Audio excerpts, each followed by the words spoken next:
Hello and good evening everyone. आज के lecture में हम बोस आइंस्टाइन कंडेंसेशन के बारे में पढ़ेंगे। तो बोस आइंस्टाइन कंडेंसेशन एक टाइप स्टेट ऑफ मैटर है या फिर हम बोल सकते हैं फिफ्थ स्टेट ऑफ मैटर है। और इस टॉपिक को समझने से पहले, बोस आइंस्टाइन कंडेंसेशन को समझने से पहले हमें बोस आइंस्टाइन गैस के बारे में पता होना चाहिए। तो बोस आइंस्टाइन गैस क्या होती है? हमारे पास large number of assembly of boson, means बहुत सारे बोजोन पार्टिकल मिलके ग्रुप बनाते हैं या एक असेंबली बनाते हैं, जिसको हम बोलते हैं बोस आइंस्टाइन गैस। अब हम बोस आइंस्टाइन गैस का जो टेम्परेचर अगर मैं बहुत कम कर दूं, एब्सोल्यूट जीरो के आसपास कर दूं, तो जितने भी पार्टिकल एक्साइटेड स्टेट में है और जैसे ही मैं उसका टेम्परेचर कम करता जाऊंगा तो उन पार्टिकल की जो एनर्जी है वो भी कम होती जाएगी और एक्साइटेड स्टेट के जितने भी एटम है वो सब कहाँ शिफ्ट हो जाएंगे? ग्राउंड स्टेट के ऊपर शिफ्ट हो जाएंगे, जिसको हम बोलते हैं बोस आइंस्टाइन कंडेंसेशन। इसको हम जैसे जैसे लेक्चर आगे बढ़ेगा तो इसको थोड़ा सा और डीपली समझेंगे डायग्राम की हेल्प से। तो Bose Einstein condensation is a group of atom और ग्रुप ऑफ बोजोन्स, और इसको हम कोल्ड करेंगे, ठंडा करेंगे कहां तक? एब्सोल्यूट जीरो तक, या फिर हम बोल सकते हैं -273.15 डिग्री सेल्सियस तक हम इसको ठंडा करेंगे। तो ये जो बोजोन गैस है वो किसके अंदर कन्वर्ट हो जाएगी? बोस आइंस्टाइन कंडेंसेशन के अंदर कन्वर्ट हो जाएगी। एक्चुअल में इस प्रोसेस के अंदर क्या होता है ये हम अभी आगे देखेंगे। उसके बाद नेक्स्ट पॉइंट, हमारे पास कोई भी जो गैस होती है उस गैस के पार्टिकल के पास अपनी ओवन खुद की एनर्जी होती है, वो गैस के पार्टिकल फ्रीली मूव कर सकते हैं अपने अकॉर्डिंग। तो in a gas each atom has its own energy, gas के अंदर जितने भी एटम होते हैं सबकी अपनी ओवन एनर्जी होती है, and is able to move freely, और उसके जितने भी पार्टिकल है वो फ्रीली मूव कर सकते हैं। अब हमने मान लिया कि हमारे पास ये एक कंटेनर, और इस कंटेनर के अंदर हमने मान लिया कि बोजोन पार्टिकल है। जो हमने यहाँ पे पार्टिकल्स बोले वो पार्टिकल हमने यहाँ पे बोजोन मान लिया, और यहाँ पे अब ये जो बोजोन है इनकी अपनी खुद की एनर्जी और ये रैंडमली मूव कर रहे हैं। तो when these atom are boson they are allowed to have same energy in same time. तो ये जो बोजोन है वो इनका सबका अपना एनर्जी और ये अपने अकॉर्डिंग रैंडमली मूव कर रहे हैं। अब क्या होगा अगर मैं इन बोजोन का या इस सिस्टम का टेम्परेचर कम करना स्टार्ट कर दूं, तो यहाँ पे क्या होगा, हमारे पास जो बोजोन है जैसे जैसे मैं इसका टेम्परेचर कम करूंगा सिस्टम का, तो जो बोजोन पार्टिकल जो एक्साइटेड स्टेट में है, इसको इस चीज से समझते हैं। हमने ये मान लिया कि हमारे पास ये कुछ एक्साइटेड स्टेट है, ये वाली हमने ग्राउंड स्टेट मान ली और ये हमने एक्साइटेड स्टेट मान ली। तो जो बोजोन एटम है वो हर स्टेट में है, और एक स्टेट के अंदर कितने भी बोजोन एटम आ सकते हैं, इनके ऊपर कोई भी रिस्ट्रिक्शन नहीं होता। तो ये बोजोन एटम ये वाली ग्राउंड स्टेट है और ये एक्साइटेड स्टेट है। जब टेम्परेचर हमारे पास नॉर्मल था तो हमारे पास ये बोजोन अलग अलग क्वांटम स्टेट के अंदर थे, अलग अलग एनर्जी स्टेट के अंदर थे, और जैसे ही मैं इसका टेम्परेचर कम लेके आता जाऊंगा तो ये जो बोजोन है इनका एनर्जी कम होता जाएगा। मीन्स जैसे जैसे मैं इस बोजोन गैस को कोल्ड करता जाऊंगा तो इसके अंदर जो बोजोन पार्टिकल है उनका एनर्जी भी कम होता जाएगा। ये बोजोन हायर स्टेट से लोअर स्टेट के ऊपर शिफ्ट होना स्टार्ट हो जाएंगे, और जब मैं इनका टेम्परेचर एब्सोल्यूट जीरो के आसपास लेके जाऊंगा तो ये जितने भी बोजोन पार्टिकल हैं जो एक्साइटेड स्टेट के अंदर हैं वो सब के सब पार्टिकल कहाँ शिफ्ट हो जाएंगे? ग्राउंड स्टेट के ऊपर शिफ्ट हो जाएंगे, जिसको हम बोलते हैं Bose Einstein condensation. I hope आपको समझ में आ गया होगा कि बोस आइंस्टाइन कंडेंसेशन क्या होता है। अब इसको थोड़ा सा डीप और लेके चलते हैं। उसके बाद next point, when the gas is cooled down the atoms slow down and their energy decrease। तो इस चीज को समझते हैं। तो हमने मान लिया हमारे पास ये एक सिस्टम है और सिस्टम के अंदर ये बोजोन पार्टिकल है, और हाँ, तो सिस्टम के अंदर जब बोजोन पार्टिकल है इनिशियली इन पार्टिकल के पास अपनी एनर्जी होगी, मींस कुछ पार्टिकल एक्साइटेड स्टेट में होंगे, हो सकता है कुछ पार्टिकल ग्राउंड स्टेट में भी हो। तो हमने मान लिया ये जो कुछ एटम है ये हमने कुछ एनर्जी लेवल्स माने, ये ग्राउंड स्टेट और ये एक्साइटेड स्टेट है, और इन स्टेट्स के अंदर एनर्जी स्टेट के अंदर कुछ बोजोन है जो अलग अलग एनर्जी स्टेट के अंदर डिस्ट्रीब्यूट है, और ये हमने यहाँ पे एक थर्मामीटर मान लिया जो टेम्परेचर को मेजर करेगा। इनिशियली हमने मान लिया कि हमारे पास जो टेम्परेचर है वो रूम टेम्परेचर है, और टेम्परेचर हम मान लेते हैं 37 डिग्री सेल्सियस के आसपास हमारे पास टेम्परेचर है। तो जब हमारे पास टेम्परेचर 37 डिग्री सेल्सियस है तो ये जो बोजोन है वो क्या है? अलग अलग एनर्जी स्टेट में, मीन्स एक्साइटेड स्टेट के अंदर है। अब मैं इसका टेम्परेचर कम करना स्टार्ट कर दूं, तो टेम्परेचर कम करूंगा तो ये जो एक्साइटेड स्टेट के जो बोजोन है इनका एनर्जी कम होना स्टार्ट हो जाएगा। एनर्जी कम होगा तो क्या होगा, ये एक्साइटेड स्टेट से जो एक्साइटेड स्टेट है ये वापस कहाँ आना शुरू हो जाएंगे? डी एक्साइट होना स्टेट हो जाएंगे, मीन्स कम एनर्जी लेवल्स में आना, कम स्टार्ट हो जाएंगे। और जब ये जो टेम्परेचर है वो बिल्कुल मैं कहां तक लेके आऊंगा, एब्सोल्यूट जीरो तक लेके आऊंगा, तो ये जितने भी एक्साइटेड स्टेट के जो बोजोन है वो रैपिडली कहां आ जाएंगे, ग्राउंड स्टेट के ऊपर आ जाएंगे। ये ऐसे सब के सब बोजोन ग्राउंड स्टेट के अंदर शिफ्ट हो जाएंगे, जिसको हम बोलते हैं बोस आइंस्टाइन कंडेंसेशन। और यहां पे एक पॉइंट और, ये जो पार्टिकल रैंडमली मूव कर रहे हैं, जैसे जैसे मैं इनका टेम्परेचर कम करता जाऊंगा तो ये जो पार्टिकल है बोजोन पार्टिकल, इनका जो साइज है वो इंक्रीज होना स्टार्ट हो जाएगा और इनकी एनर्जी कम होना स्टार्ट हो जाएगी। और साइज इंक्रीज होना किस कारण, इनके क्वांटम बिहेवियर के कारण इनका जो साइज है वो इंक्रीज होना स्टार्ट हो जाता है। तो when the gas is cold, gas को हम कोल्ड करेंगे तो जो उसके अंदर बोजोन पार्टिकल हैं उनके एनर्जी डिक्रीज होना स्टार्ट हो जाएगी। Because of their quantum nature the atom behave in wave. तो क्वांटम नेचर, क्वांटम मैकेनिक्स के अकॉर्डिंग हम क्या पढ़ते हैं, जो पार्टिकल होते हैं उनका कैसा बिहेव होता है हमारे पास, wave behave, atom behave as a wave that increase in size as temperature is decrease. यहां पे क्या बता रखा है, क्वांटम बिहेवियर के अकॉर्डिंग वेव, क्वांटम मैकेनिक्स के अकॉर्डिंग वेव बिहेवियर होता है एटम्स का। और जैसे जैसे अगर मैं इनका टेम्परेचर डिक्रीज करूंगा तो इनका जो साइज है वो इंक्रीज होना स्टार्ट हो जाएगा। उसके बाद next point, at very low temperature the size of wave become large. और जब मैं टेम्परेचर बहुत ज्यादा कम कर दूंगा तो ये जो बोजोन है, इन बोजोन का जो साइज है वो क्या हो जाएगा, बहुत ज्यादा लार्ज होना स्टार्ट हो जाएगा। Then at this very low temperature all boson are able to at same energy in the same quantum state। और जब मैं टेम्परेचर अप्रोक्सीमेट एब्सोल्यूट जीरो के आसपास ले आऊंगा तो सब के सब जो बोजोन है एक्साइटेड स्टेट से रैपिडली कहां जाएंगे, ग्राउंड स्टेट के ऊपर आ जाएंगे, जिसको हम बोलेंगे Bose Einstein condensation. I hope आपको ये चीज क्लियर होगी। उसके पास बोस आइंस्टाइन कंडेंसेशन का जो एग्जाम्पल होता है वो हमारे पास होता है हीलियम 4, और हीलियम 4 को हम सुपर फ्लूइड भी बोलते हैं। अब इसको सुपर फ्लूइड क्यों बोलते हैं, जब हीलियम का टेम्परेचर हम एब्सोल्यूट जीरो के आसपास लेके जाते हैं तो हीलियम लिक्विड फॉर्म के अंदर ही रहता है, मींस हीलियम के जो पार्टिकल है उनके अंदर कोई भी फ्रिक्शनल फोर्स नहीं होता। अगर फ्रिक्शनल फोर्स नहीं होगा तो वहां पे कोई भी एनर्जी का लॉस नहीं होगा। तो हम बोल सकते हैं जो हीलियम है वो किसका एग्जाम्पल है, बोस आइंस्टाइन कंडेंसेशन का एग्जाम्पल। और ये जो हीलियम है, लिक्विड हीलियम, ये हमारे सिलेबस के अंदर भी, और अगला जो टॉपिक होगा वो लिक्विड हीलियम का ही होगा, तब हम इसको डिटेल्स के अंदर स्टडी करेंगे। उसके बाद नेक्स्ट पॉइंट की अब बात करते हैं। अब हम आते हैं बोस आइंस्टाइन कंडेंसेशन पे। जब एग्जाम में आएगा तो एग्जाम में आपको ये कैसे लिखना है। तो Bose Einstein condensation when temperature of Bose Einstein gas is lower from the absolute zero, means Bose Einstein gas का जब टेम्परेचर हम कम लेके जाते हैं, एब्सोल्यूट जीरो या फिर क्रिटिकल टेम्परेचर के आसपास लेके जाते हैं, तो the number of boson fall rapidly into ground state. तो जो नंबर ऑफ बोजोन है, एक्साइटेड स्टेट के जो बोजोन है वो ग्राउंड स्टेट के अंदर फॉल होना स्टार्ट हो जाते हैं। This rapidly increase in the population of ground level. और जैसे जैसे टेम्परेचर डिक्रीज होता है तो ये जो ग्राउंड स्टेट का जो पॉपुलेशन है वो इंक्रीज होना स्टार्ट हो जाता है, क्योंकि जैसे जैसे टेम्परेचर डिक्रीज होगा तो एक्साइटेड स्टेट के जितने भी एटम है सब कहां शिफ्ट हो जाएंगे, ग्राउंड स्टेट के अंदर शिफ्ट हो जाएंगे। तो हम यहाँ पे बोल सकते हैं टेम्परेचर अगर डिक्रीज होगा तो ग्राउंड स्टेट का जो पॉपुलेशन है, ग्राउंड स्टेट के अंदर जो नंबर ऑफ एटम है वो इंक्रीज होना स्टार्ट हो जाएंगे। इसी को हम बोलते हैं बोस आइंस्टाइन कंडेंसेशन। अब हम इसका जो मैथमेटिकल एक्सप्रेशन है वो भी निकाल लेते हैं। मैथमेटिकल एक्सप्रेशन निकालने के लिए हमें बोस आइंस्टाइन गैस का एक मैथमेटिकल एक्सप्रेशन होता है, उसका फाइनल रिजल्ट चाहिएगा, और हम उसका फाइनल रिजल्ट हम यहाँ पे डायरेक्ट यूज करेंगे। आने वाले टाइम में अगर हुआ तो हम इसके ऊपर एक वीडियो बनाने की भी कोशिश करेंगे, और अभी के लिए तो आपको ये जो फाइनल रिजल्ट है बोस आइंस्टाइन गैस का वो याद रखना ही पड़ेगा। तो the total number of particle for Bose Einstein gas, तो बोस आइंस्टाइन गैस के अंदर जो नंबर ऑफ पार्टिकल होते हैं उसका डेरिवेशन हम बोस आइंस्टाइन गैस के बारे में पढ़ते हैं तब निकालते हैं। यहां पे आपको ये याद रखना पड़ेगा V/h³ ब्रैकेट 2πm/kT की पावर 3/2 और ब्रैकेट के अंदर a प्लस a का स्क्वायर और 2 की डिवाइड बाई 3/2 की पावर 3/2 और सो ऑन, ये ऐसे चलता रहेगा। V यहाँ पे वॉल्यूम है, जो a है वो डिजेनरेसी है, h³ क्या है, जो हमारे पास जो पार्टिकल्स होते हैं उनका जो वॉल्यूम है वो है यहाँ पे।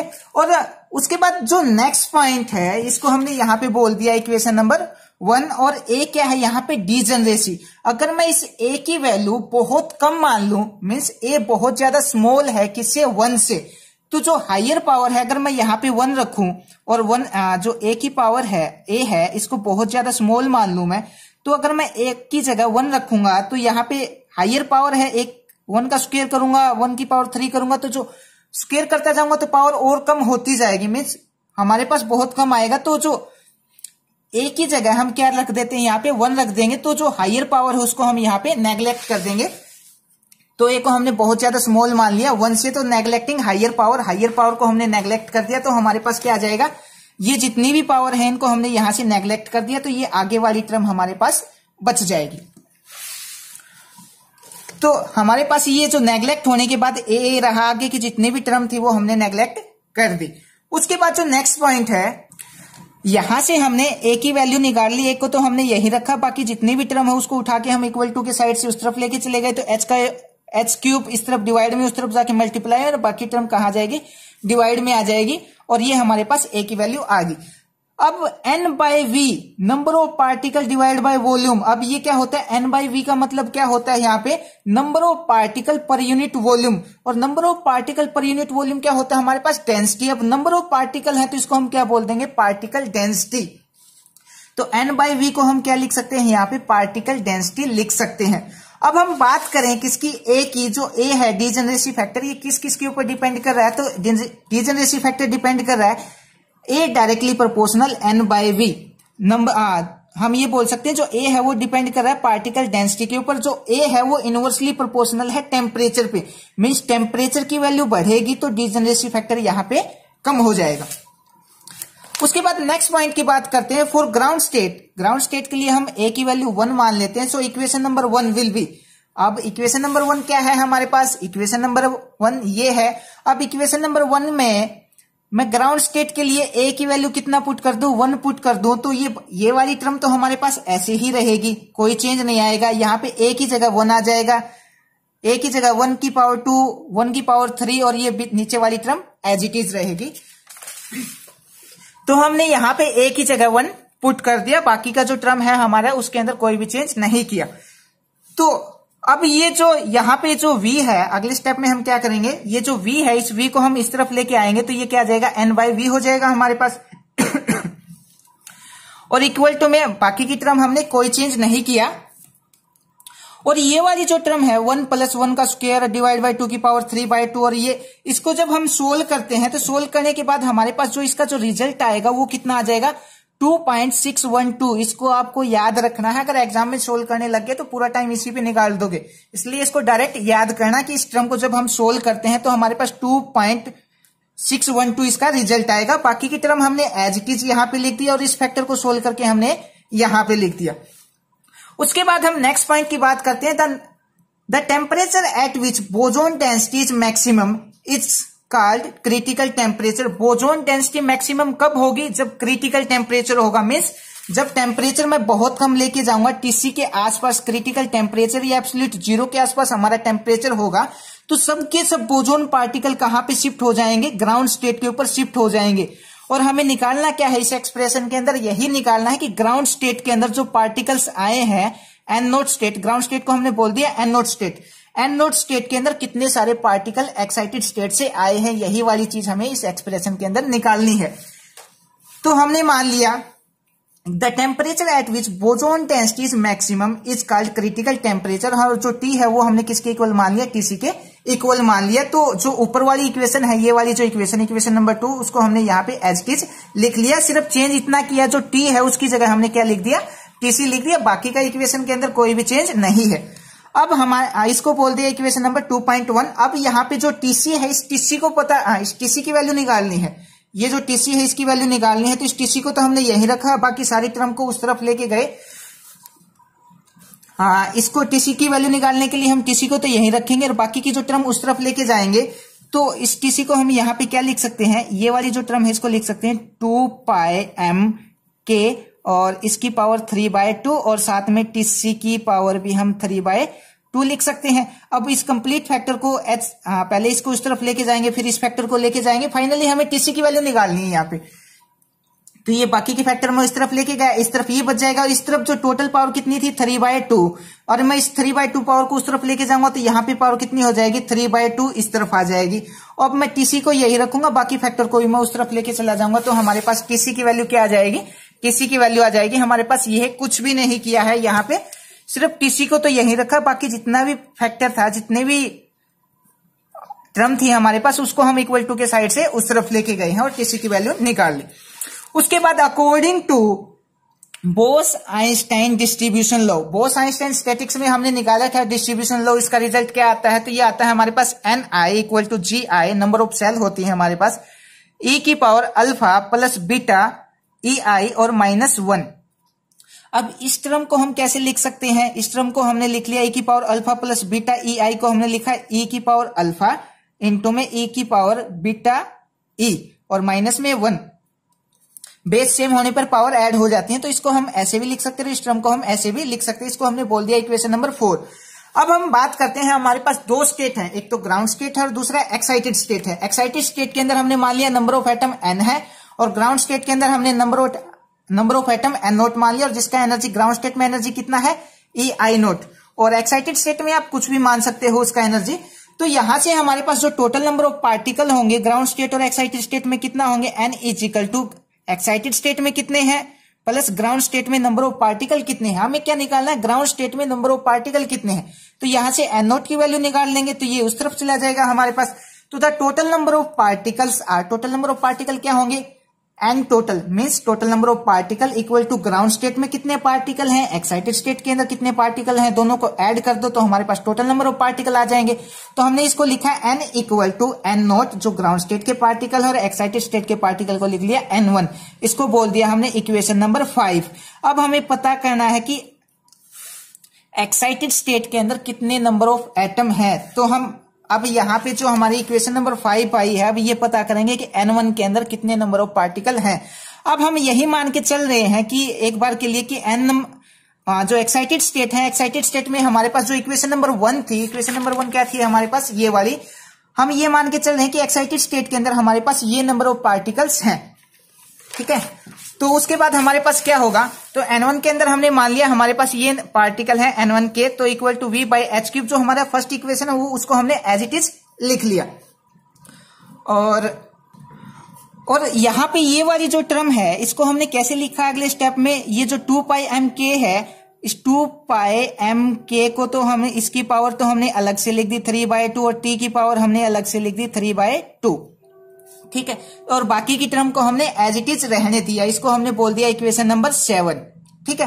फ्रॉम इक्वेशन नंबर 2.1, अब इक्वेशन नंबर 2.1 क्या है हमारे पास, इक्वेशन नंबर 2.1 है, एक सेकेंड, ये रही है हमारे पास इक्वेशन नंबर 2.1, ये वाली जो इक्वेशन है 2.1, इसका अब हम यहाँ पे यूज करेंगे, तो इसको हम उठा के आगे लिख देते हैं इक्वेशन नंबर 2.1 को। तो इक्वेशन नंबर 2.1 ये है n/v 2πmkt, और ये कंप्लीट 2.1 है।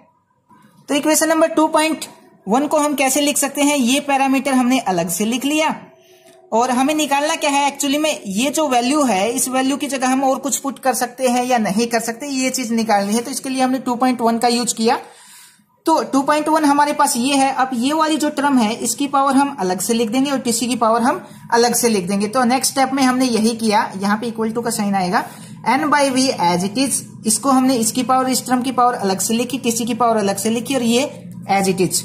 तो अब ये वाली जो टर्म है vh³ डिवाइड बाई 2mkv और टोटल की पावर 3/2, ये वाली जो टर्म, और ये जो मैंने अब अंडरलाइन की ये वाली, और जो इक्वेशन नंबर 7 के अंदर v/h³ और 2πmkt की पावर 3/2, और यहाँ पे भी क्या है v/h³ 2πmkt 3/2, मीन्स ये जो वैल्यू है और ये जो वैल्यू है दोनों सेम है। ये किसके इक्वल आई है, इसके इक्वल आई है, क्योंकि बाकी की ये जो टीसी और 2.621 है इसको हम इक्वल इस तरफ लेके आएंगे, तो ये n/, और ये वाली टर्म टीसी को भी इस तरफ लेके आए और इस टर्म को भी हम इक्वल के इस तरफ लेके आए, तो इस तरफ क्या बच जाएगी ये टर्म।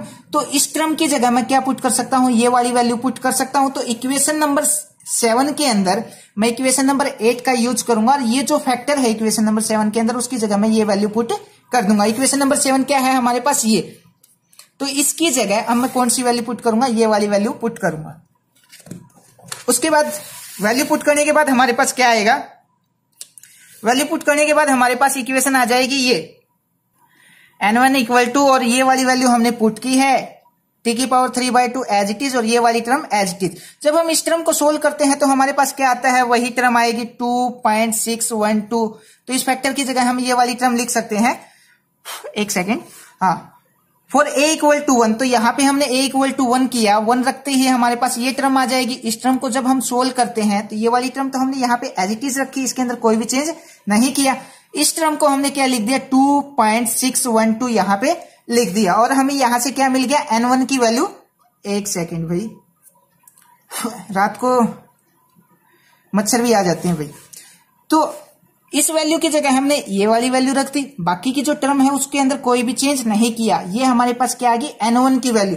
अब ये जो n1 की वैल्यू आई है इसको हम पुट करेंगे इक्वेशन नंबर 5 के अंदर। इक्वेशन नंबर 5 कौन सी थी हमारे पास, ये वाली, जो टोटल नंबर ऑफ पार्टिकल्स हैं n equal to n0 plus n1, तो n1 की वैल्यू तो हमने निकाल दी। अब ये n1 की जगह हम वो वैल्यू जो हमने यहाँ पे निकाली है, ये वैल्यू हम n1 की जगह पुट कर देंगे। तो इसको अगर हम चाहें तो थोड़ा सा सिंप्लीफाई कर सकते हैं। इक्वेशन नंबर 9 को हम कैसे लिख सकते हैं, n और t/tc, और टोटल की पावर क्या लिख सकते हैं हम, 3/2, ये लिख सकते हैं। ठीक है, दोनों की पावर को हमने एक साथ लिख दिया, इसकी पावर भी 3/2, इसकी पावर भी 3/2, हमने ये ऐसे लिख दिया। तो इक्वेशन नंबर 9 को हम जब 5 के अंदर पुट करेंगे तो total number of particle ground state के अंदर जो, और ये वाली इक्वेशन हमने यहाँ पे ये लिख दी, n1 की वैल्यू पुट की। अब अगले स्टेप में हम ये वाला जो है इसको हम ऐसे लिखेंगे, इस टर्म को हम ऐसे लिखेंगे। तो n equal to n0 plus उसको हम उस टर्म को हमने चेंज करके यहां पे लिख दिया, और हमें निकालना क्या है कि ग्राउंड स्टेट के अंदर हमारे पास कितने नंबर ऑफ पार्टिकल हैं। तो n0 को तो हमने यहीं रखा, बाकी टर्म को हम उस तरफ लेके जाएंगे तो ये माइनस में हो जाएंगी। ये वाली टर्म इधर प्लस की थी, उधर जाके माइनस की हो जाएगी, तो हमारे पास ये आ जाएगा। ये क्या, हमारे पास number of particle in ground state, और हमें निकालना क्या था, हमें निकालना यही था एक्साइटेड स्टेट से कितने एटम डी एक्साइट होके ग्राउंड स्टेट के अंदर आए हैं जब हम टेम्परेचर एब्सोल्यूट 0 के आसपास लेके गए थे। और इसका जो बोस-आइंस्टाइन कंडेंसेशन का जो एग्जांपल होता है हमारे पास, वो हीलियम 4 होता है। इससे अगला जो लेक्चर होगा वो हीलियम 4 के ऊपर ही होगा। जो हीलियम है हमारे पास वो सुपर फ्लूइड होता है, और वो ऐसा बिहेव सो क्यों करता है वो हम अगले लेक्चर के अंदर देखेंगे। आई होप आपको ये टॉपिक समझ आया हो। अगर समझ ना आया हो तो आप कमेंट करके या मैसेज करके पूछ सकते हैं। Thank you.